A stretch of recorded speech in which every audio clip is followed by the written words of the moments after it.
Hey guys, how's it going? I'm Tom, and welcome to My Life in Movies. I finished work for the week, I've got my hoodie on, and I'm really pumped to finally get my first video recorded.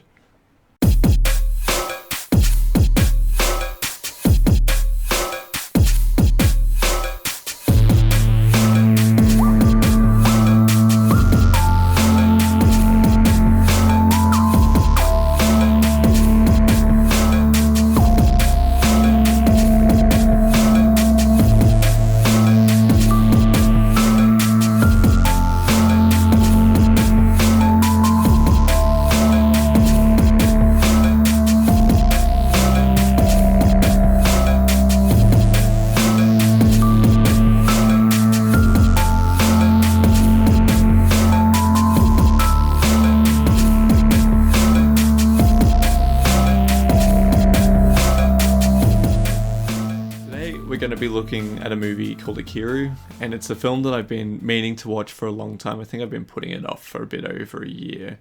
I was just worried about the bleakness of it, considering it's a movie about a man dying of stomach cancer. And yeah, I was just really worried I wouldn't be able to enjoy it completely, and I'm really happy to tell you that that's not the case at all. So, Ikiru was released in 1952, and it's a Japanese drama film that was directed and co-written by Akira Kurosawa and stars Takashi Shimura. It's a film that, in my opinion, succeeds on every level. Each character and scene is crafted perfectly, and I don't think there's a wasted shot in the whole movie. The film follows a bureaucrat that discovers he is terminally ill and has less than 12 months to live. So the opening shot of the film shows an x-ray of the protagonist, Watanabe, I hope I'm saying that right, Watanabe's chest. And there's a narrator that says that he has gastric cancer but doesn't know it yet. And that it doesn't really change anything because he's barely been living as it is for the last 20 or 30 years. In Ikiru, I was shocked to find that there was no surprises, no hope of some kind of optimistic plot twist towards the end. And that it's just real, right from the start that Watanabe is going to die by the end of the movie. So Watanabe is played by an actor called Takashi Shimura, and he's amazing, absolutely incredible in the role. The impression delivered to the audience of Watanabe is that there's little about his existence that's special in any way. It's pointed out that he's a dad, but that's about it. It's also made clear that his worth is tied closely to his employment and his money. And it's also devastatingly clear how easily he will be replaced once he dies.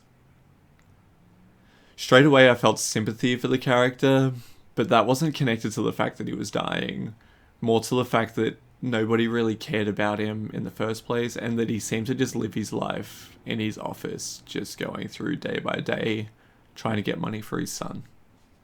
And this idea that he never really lived a life in the first place is reinforced when he goes to a bar pretty early on in the movie, and he reveals to a stranger at the bar that he's dying.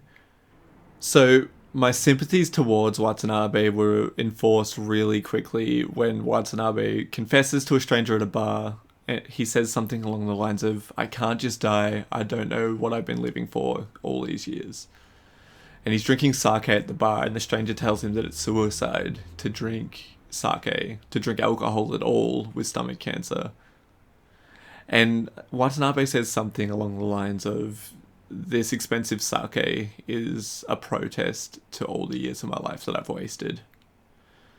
And the scene ends with Watanabe showing the stranger that he has heaps of money and that he intends on spending it all that night. But he just has no idea how to have a good time and how to spend money on anything but the essentials. Upon hearing this, the stranger decides that he needs to take Watanabe out for a night on the town and insists that the night is on him and Watanabe is not to pay for it.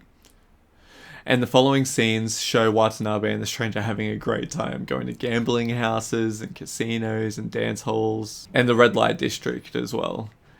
And eventually they get to a bar where there's a piano player playing fun rock and roll songs, and they're sitting around, they're having a good time, they're having a drink. And then the piano player asks if anybody has any requests. And Watanabe responds to this and says, "Life is short, fall in love, dear maidens." The piano player recognizes this song as an old love song from the 1920s and accepts the request to play it. And what follows is one of the most devastating things that I think I've ever seen. The piano player starts to play the song, and it's slow and solemn. And all of a sudden, you hear a gentle voice start to sing, and everybody in the bar stops what they're doing to watch Watanabe as he sings this sad song about the shortness of life. And I think that everybody in that bar was thinking just the same as me, and just reflecting on life and how short it is and how we only have one shot.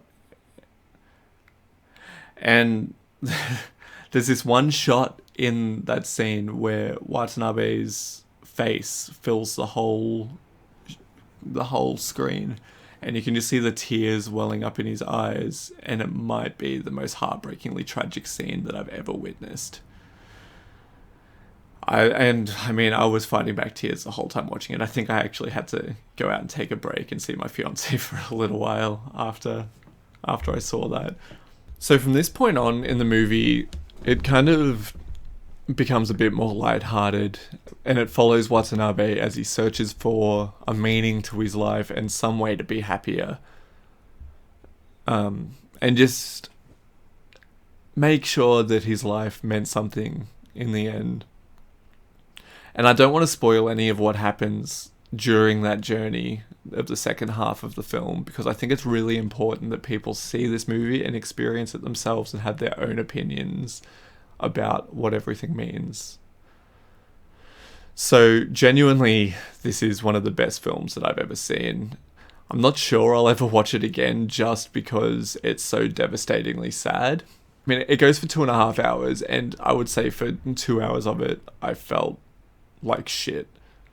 There was half an hour in there where I was laughing at the jokes and smiling at the happy scenes and everything, but there's just a lot of sadness in it. Every actor in the film does an incredible job in their part, and the cinematography is incredible. There's a few scenes throughout it that are just beautiful. Like I said before, the scene where Watanabe's eyes are filling with tears is incredible. And there's a scene with him on a swing towards the end of the film that's so good that I had to put it in my intro. And it will probably be at the start of every video from now on. The movie is damn beautiful. There's no other way to say it. I read that the director instructed Takashi Shimura to sing the song in the bar as if he were a stranger in a world where nobody believed that he existed. And I think the actor just absolutely nailed that. I'm not exaggerating at all when I say that for the whole time that he was singing the song, I was fighting back tears. Since watching the movie, I've done a bit of research, and I read that this is Steven Spielberg's favourite film, as well as being one of Roger Ebert's favourite films as well. I also thought it was interesting when I read that this is director Akira Kurosawa's favourite of his own films. And I haven't seen any of his other ones, but I hear so often that Seven Samurai is one of the best films ever made. And I'm just really excited to see how that stacks up against Ikiru and give my own opinion on that eventually. All in all, I think it's just incredible and would recommend it to everybody to watch at least once. On Letterboxd, I gave this film a 5-star review, and I honestly can't give it anything less than that. It's just, for what it sets out to be, it is perfect, and there's no other way to describe it. So yeah, those are my thoughts on the 1952 film Ikiru. Leave a comment down below if you've seen the movie. I'd be really excited to hear what you thought about it. Thanks for watching, and I'll see you next time. Bye.